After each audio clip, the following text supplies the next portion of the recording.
Hello, everyone. Welcome to our E for B podcast. It's great to be here. Today, we are going to talk about something that, well, I think everyone wants. We are talking about a shortcut. A shortcut. Okay, that is a very popular word. It is. Because, let's be honest, learning a new language like English is hard work. It feels like this long, long road. Sometimes a road that never ends, right? Exactly. Mm-hmm. You study grammar, you memorize all these word lists, and you still feel stuck. I think every single language learner knows that feeling, like you're pushing a huge rock up a hill. Yeah. But what if there's a better way? Our deep dive today is based on a transcript from a complete English course. And the topic is how to activate the English generative mode. Generative mode. Okay, that sounds very technical. A little bit like something from a computer science class. It does. But the promise here is huge. The idea is that we can switch on this special mode in our brains to learn English much, much faster. So I have to ask, is this a real thing? Or is it some kind of magic trick? It's definitely not magic, but it is very different from how we usually think about studying in school. Okay. So normally studying means, sitting at a desk with a book. Right. We think of textbooks and exercises and classrooms. And don't get me wrong, those things are good. They help. The source material is very clear about that. Schools, online classes, books, they all help. Every little bit helps. It does. But generative mode is different. It's about changing how your brain actually processes the language. It's about going from just memorizing to, generating. I love the sound of that. Yeah. I want to generate English, not just repeat it. But before we get into the how, we need to understand the what. I mean, what is our brain actually doing? To get this, you have to realize that your brain is already a kind of supercomputer. It's much smarter than you think. I certainly hope my brain is smart. Sometimes I'm not so sure when I can't find my car keys. We all have those days. But when it comes to patterns, your brain is an absolute genius. The source actually calls it a pattern machine. It's just, it's designed to make connections. A pattern machine. Okay. Can you give me a real-world example? Yeah. Because that sounds a little abstract. Of course. Let's take a really simple example from the material. Imagine you're on vacation. You're walking down a street in a city you've never been to. Okay. I'm on vacation. The sun is out. I like this already. Perfect. And you see a person walk past you, and they're wearing a T-shirt. On this T-shirt is a big picture. It shows, sand, the blue ocean, the sun. A classic vacation T-shirt. Got it. And right next to that picture, in big, clear letters, is the word beach. Okay. Picture of a beach. The word beach. What does your brain do in that 1 second? It matches them, right? It connects the image and the word. Boom. Connection made. Your brain just goes, okay, that picture, that feeling, that word belongs to it. You didn't need a teacher to tell you. You didn't need to pull out a dictionary. It was completely instant. I didn't even try to learn it. That is the key. You didn't try. Your brain just did its job. It saw the pattern. The visual plus the text equals the meaning. That's a very simple example, though. Does this also work for things that aren't physical objects? You can see and touch a beach. But what about ideas? That's a great question. And the source has another example that we see literally every day, especially online. Advertisements. Oh, ads. They're everywhere. Right. So imagine you see a big red sign in a shop window, and it says 30% off F. I love that sign. That might be my favorite sign in the world. We all love that sign. But think about the very first time you saw it. Maybe you didn't know the word off, but you saw the number 30, you saw the percentage sign, And maybe you saw an old price crossed out. Right. And a new, lower price was written next to it. Exactly. So your brain acts like a detective. It sees the clues. Lower price, number Yep. 30, the word off. And it just deduces the meaning. Off must mean a discount. It means I save money. And again, no dictionary needed. I just figured it out from the context around it. You learned from the situation. And this is natural learning. This is how we all learned our first language as babies. That's so true. Babies don't have grammar books. They just watch and listen and connect things. There's one more example from the source that's really powerful because this one involves sound. Is this the music video one? Yes. So you're watching a music video, the song is catchy, you're enjoying the beat, Okay, I'm bobbing my head. and then the singer sings the word lady. At that exact moment, the camera zooms in on a woman in a bright red dress. She's the focus of the whole video. So I hear the word lady, Yeah. and I see the woman. And your brain it links them. Sound and image. You get the message of the song without translating every single word. You grasp the idea. So the brain is constantly actively looking for these links. It wants to connect things. It is. It adapts. It stores these experiences. And because English is everywhere today, in music, movies, on T-shirts, your brain is getting this data all the time. Okay, I'm with you so far. My brain is a pattern machine. I accept that. But here's where I get a little skeptical. Good. Knowing the word beach or lady is great, but I can't walk into a meeting and just shout beach. I mean, I need to speak in sentences. I need grammar. Doesn't this whole natural method fall apart when things get complicated? That is the big fear, isn't it? That for complex things, we need complex rules. But the source argues that this pattern machine works for sentences too. How? Sentences have so many rules, verbs, tenses. It's all so messy. It's messy if you sit down and analyze it like a scientist. But just think about a really simple sentence. I love you, A classic. or you like beach, or she can dance. Okay. Very simple sentences. What is the pattern in all of those? Well, it's someone doing something. Exactly. A person, an action, a thing, subject, verb, object. Subject, verb, object. But your brain doesn't need to know those words, subject or verb. It just hears the rhythm. Da-da-da, I love you, she likes pizza. It's almost like a beat in a song. Precisely. And once your brain hears that beat enough times, it recognizes the structure. It realizes, oh, okay, first you say the person, then the action, then the thing. So you start to feel it instead of thinking about it. Yes. And that is what leads to the mixing and matching phase. Mixing and matching. Think about it like Lego blocks. You have a red block for the person, a blue block for the action, and a yellow block for the thing. Once you know how they click together, you can swap them out. So if I know I love pizza and I learn the word you, I can make you love pizza. And then if you learn the word dance, you can make I love dance. You are building brand new sentences that you have never heard before. And I'm doing it without a grammar book telling me where to put the verb. You are generating language. That is the generative mode. Okay, so that brings us right to it. Generative mode. Let's define this. The source uses a really interesting comparison here. It compares our brain to artificial intelligence, to AI. Yes, this is my favorite part. It's such a modern way to understand language learning. It sounds a little scary, to be honest. Are we all just robots? No, not at all.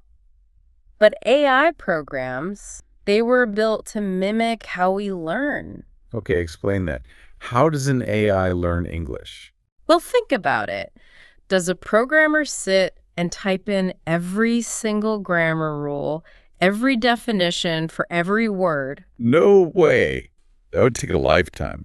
There are way too many rules, and then even more exceptions to the rule. It would be impossible. So what do they do instead? They feed the AI data. Yeah. Just huge amounts of data, books, articles, websites, conversations. They just dump information into it. Yes, they give it input. And the AI's only job is to look for, guess what? Patterns. Patterns. The AI sees millions of sentences and it calculates the probability. It figures out that after the word hello, the word how is very likely to follow.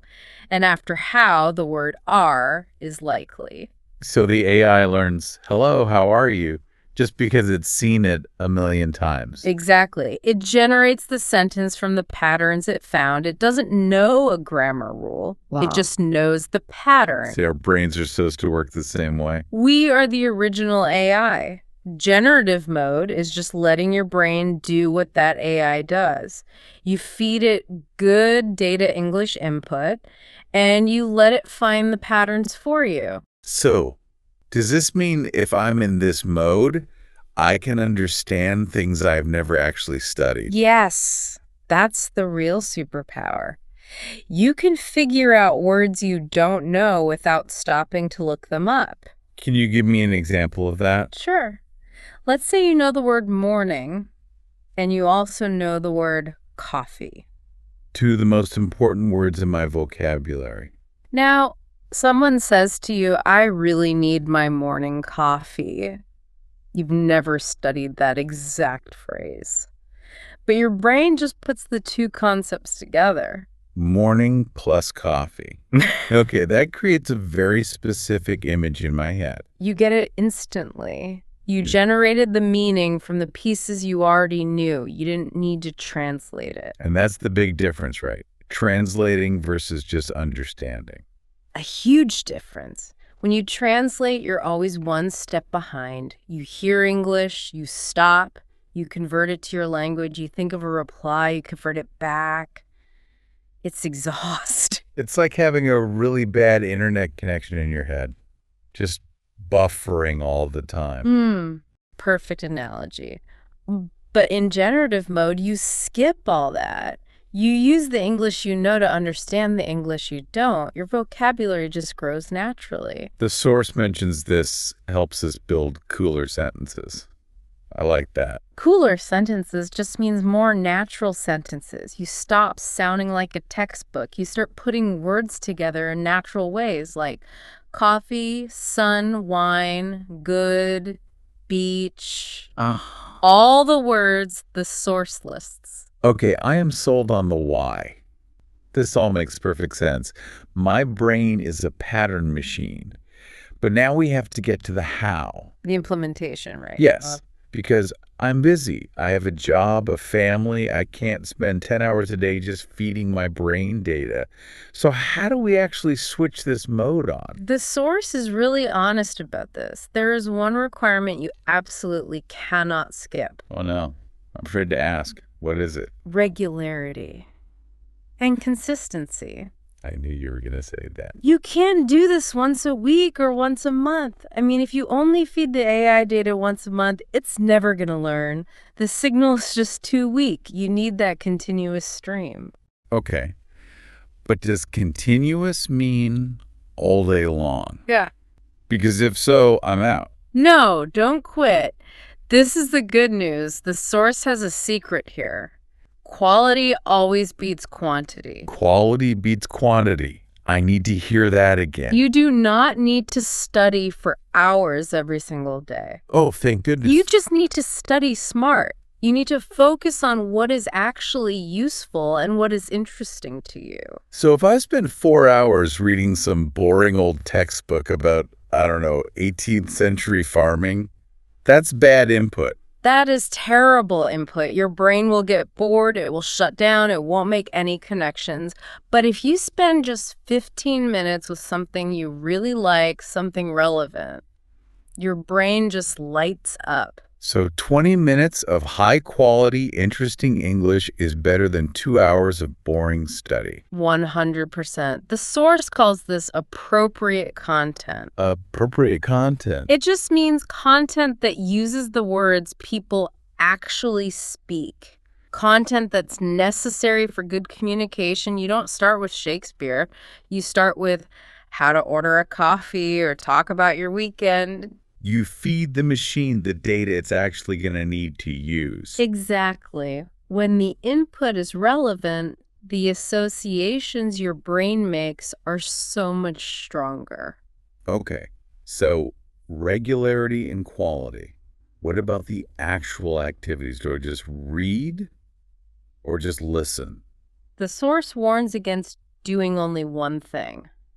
To really activate generative mode, you have to come at the patterns from all different angles. The 4 skills. Yes, the 4 forms of expression: reading, listening, writing, and speaking. Why do we need all 4? I mean, if my goal is just to speak, why do I have to read? Because they all reinforce each other. When you read a word, you see the visual pattern of the letters. Then when you listen, you hear the sound pattern. When you write it, you are physically creating that pattern yourself. So it's like building a 3D map of the word in your brain instead of just a flat picture. That is a beautiful analogy, yes. You're building a much deeper three-dimensional understanding. Now, the source material we're looking at comes from a specific course. And they mentioned something interesting about how their lessons are structured. Yes, and this connects right back to that appropriate content idea. They emphasize having a well-structured course. Wait a minute. Didn't we just say we should learn naturally? Like a baby?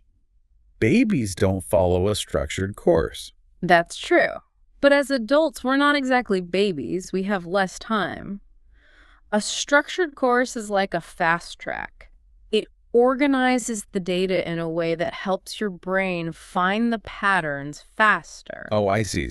So instead of just waiting around for 5 years to hear the word beach enough times, the course presents it to you in a logical order. Exactly. Sequential and ordered content helps train the brain step by step. And the source says something fascinating here, that the videos can train you subliminally. Subliminally. That sounds very mysterious. It just means below the surface. Yeah. So even if you're just watching a video to relax or to break the ice, as the source puts it, your brain is still working. Breaking the ice. Yes. Some of the first lessons might feel very easy. They're just warming you up. But underneath all that, they're training your ear on pronunciation, on grammar, on sentence structure. So even when I don't feel like I'm studying, I'm still learning. If the content is designed well, yes. You're absorbing the rhythm of the language. That takes a lot of the pressure off. I always feel like if I'm not stressing out while I'm studying, I'm not doing it right. You shouldn't feel stress. Stress actually blocks the pattern machine. You should feel flow. Flow. I like that. So, okay, we have a plan. We know the brain is a pattern machine. We know we need to feed it quality input, and we need consistency. And we know we need to trust the technology, which is our own brain. That brings us to the final piece of advice from the source. What is the one thing we need to remember as we walk away from this? The source puts it very simply. It just says, trust the process. Trust the process. That's so hard for control freaks like me. It is hard, but you have to believe that your brain is working in the background, even when you don't see the results day to day. It's like going to the gym, right? Yeah. You don't see bigger muscles after one day. Exactly. But if you keep going, if you follow the lessons in order and do the exercises, the change happens. It's inevitable. The source says your skills will improve with each class. They will. If you feed the AI, it will learn. You are just applying that same principle to yourself. So stay on the path. Yeah. Don't give up just because one day feels slow. Right. And remember, you were born with this ability. You already learned your first language this way. You're just switching that mode back on for English. Switching on the generative mode. And then watching your world get bigger. This has been a really, really eye-opening conversation. I feel like I can stop fighting with the language and just start enjoying it. And that is the whole goal. Language should be a joy, not a burden. Well, I'm going to go find some high-quality input, maybe watch a movie or read a blog that I actually like. That sounds like a perfect plan. Thank you so much for breaking all this down for us. It really changed my perspective. It was my pleasure. Keep feeding that pattern machine. We will. Thank you for joining us this far. And until our next episode, bye.